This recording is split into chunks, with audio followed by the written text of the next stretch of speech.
And I see that he changed the title, so please follow. Yeah, please. I will explain. My title is Fractal Measures, but these are the simplest fractal measures. They are called Bernoulli.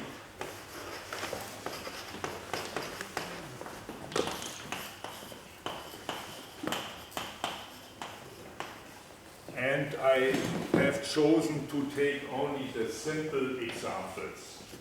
So first I should say I'm very glad, Dutch Doklad Académie Gehotke, Pierre Viras Sties et очень люблю тот город и я благодарю за приглашение. Это для меня очень удобно также говорить по-английски, потому что по-русски не работает. So, this is my first point. I want to define the Bernoulli convolutions as a self-similar measure and as from other points of view. Bernoulli convolutions are here since the 1930s, and they are very easily to define and are very difficult to understand. These are measures like on the interval, like this one. You see the blue curve. You may consider it as a density of a measure, and it divides into two pieces which have the same shape. And it's the sum of these two pieces.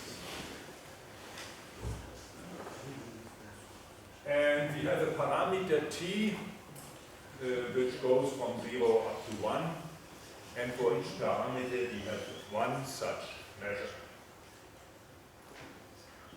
So how is this defined?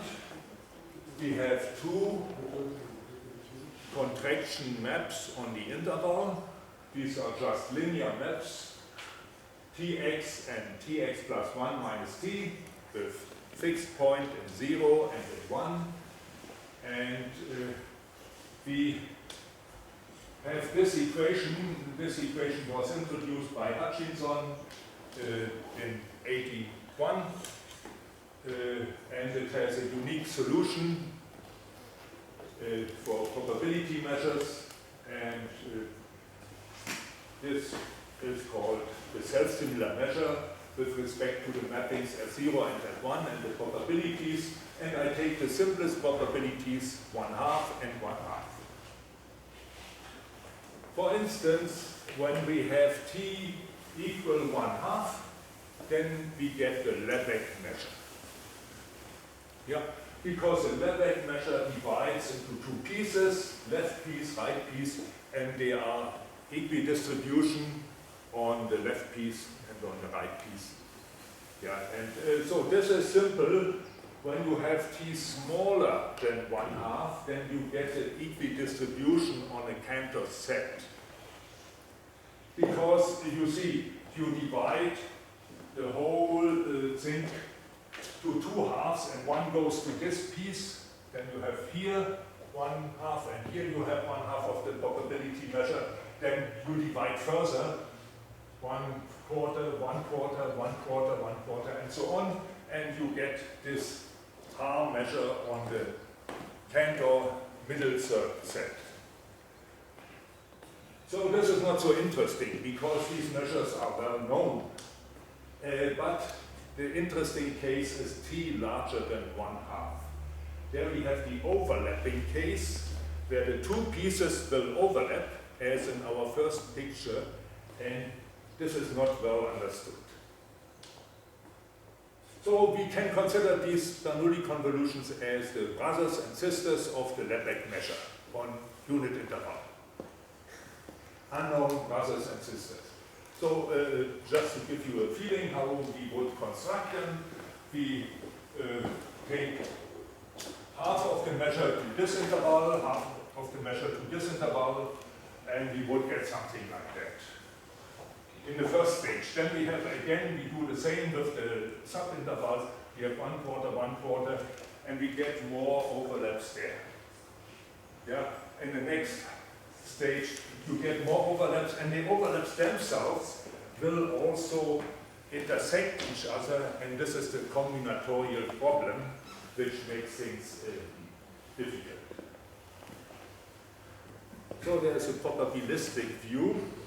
You see, one can write this nu as the convolution k equal 1 up to infinity of 2-point measures, 1/2 times delta 0 plus delta t to the k. And then one has to standardize. So let's say it's not exactly the same as on another interval. And that's the reason for the name, Bernoulli convolutions. So the probabilistic view is we have a random sum. We have a geometric sum, t plus t squared plus t to the 3, and we take a subseries, and each term is taken with probability 1/2. Let me ask you a silly question. Yeah. Yeah. So this sentence, x random variable values, and what is the mathematical sense of that? You see, you have here omega k. These are the random elements. They are 0 or 1. So I take a subseries, and each term is included with probability 1/2. So you flip a coin. If you have head, then you drop it. If you have tail, then you include it. What does it mean variable? You see, this is the stochastic, the probabilistic Okay. notation. They say random variable. Okay. Or random, slučajna veličina. Okay. Ja, eto tak, slučajna veličina, Now I will. značenje v takom intervalu. Okay, good. Now I will. And now we take a standardization to compare them, because here we have another interval for each t, so we standardize them to the interval 0 to 1. I want to have them all on the unit interval. Why don't you take sum from 0 to infinity? Which sum? Oh, yeah, from 0 to infinity. From 1, you take sum from Yeah, of course, one could also do. I take this one for certain reasons. It will become clear later. And so the measure is just the distribution or law of the random variable. Yeah. It's a random number, yeah, which you get in a quite natural way. You have other random variables like normal distribution or exponential distribution, and this is also a distribution, but it's not so frequent. So there is another explanation. We take number systems with digits. So the simplest number system is the binary system. When you have digits 0 and 1, you know you use it in computer, and you have x equal a point in the unit interval has this kind of representation. Yeah, for instance, if you have 1/3 is in binary system, 1/3 is 0.010101 and so on. So it's kind of periodic fraction. Yeah. And then Reni from Hungary, he had the idea, why shouldn't we take another number, a real number, as base? Instead of 2, we can take any real number between 1 and 2, and still we will have only 2 digits, 0 or 1.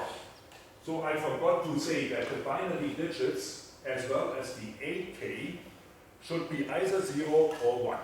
Yeah. When you take beta smaller, then you have more representations. Representations are not unique. And the Bernoulli convolution measures the number of representations. It measures the number of sequences which represent the same point x. So this is the explanation from number system. So now, there is a last explanation. Perhaps you know from probability the Golden-Watson branching processes. This is probabilistic model, but here we have a deterministic model. We take the two mappings, beta x and beta x plus 1 minus beta, where beta is the inverse of t, it is between 1 and 2. And these two mappings are expanding, yeah? And they have here a common interval where both mappings are defined. Now I take this multi-valued map, which has two values in the overlap interval, and it has one value only on the left and right side. And then you may think about the orbits of such a multi-valued map. And then the orbits are going on a tree, because whenever you come in the overlap interval, you have two images. Then you have two choices, and so the orbits give you a tree. And then you can count the number of image points in the nth stage. And mu t, in some way, it measures the size of the successors, the size of the images for large n, for n to infinity. I don't want to make this rigorous here, it's just to give you a feeling. And we will now look at the appearance of Bernoulli convolutions